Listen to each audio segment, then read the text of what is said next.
Kalau misalnya ingin berinvestasi properti, utamanya untuk properti yang masih primer dan mengharapkan adanya capital gain, ya tidak ingin memanfaatkannya tapi mengharapkan ada capital gain dari properti tersebut dan kemudian membeli properti primer, itu yang perlu diperhatikan adalah berapa banyak pasokannya.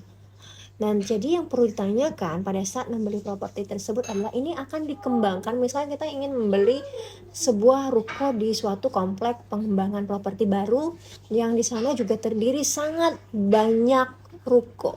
Ketika kita ingin membeli properti tersebut kemudian mengharapkan untuk mendapatkan capital gain, misalnya seumpama kita ingin jual 1 tahun lagi, 2 tahun lagi, itu possible atau enggak? Apakah sudah ada kenaikan harga atau belum? Lihatnya dari mana? Dari supply-nya. Pertama kita tanyakan dulu supply-nya. Supply dari misalnya ruko ya. Ruko ini akan ada berapa buah?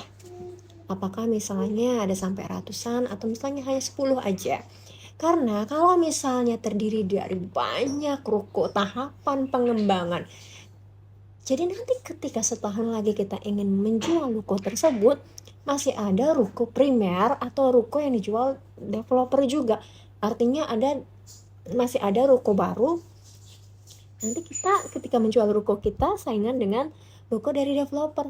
Coba kira-kira lebih laku atau menarik yang mana ketika dijual? Tentunya kalau misalnya kondisinya sama-sama kosong, belum tersewa gitu ya, tentu yang dijual developer lebih menarik karena masih baru, masih fresh, masih grass gitu ya.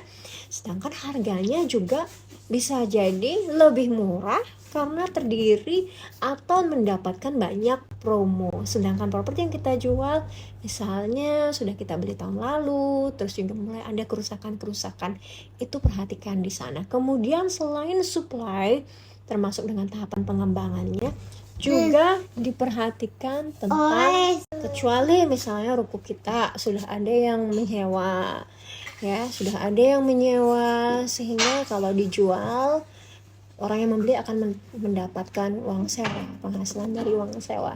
Itu beda cerita lagi, itu bisa jadi juga menjadi faktor yang menarik calon pembeli. Jadi pertama kita perhatikan supply. Selanjutnya yang kedua adalah kita harus perhatikan juga perihal siapa pembelinya. Apakah di sana pembelinya kebanyakan investor atau end user?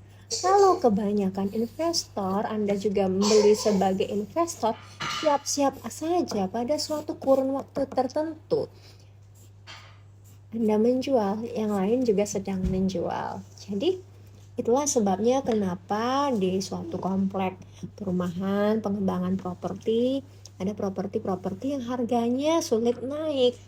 Karena itu tadi ya, kita lihat dulu supply-nya supply-nya berapa, dan kemudian siapa yang membeli, apakah investor atau end user. Oke, semoga bermanfaat.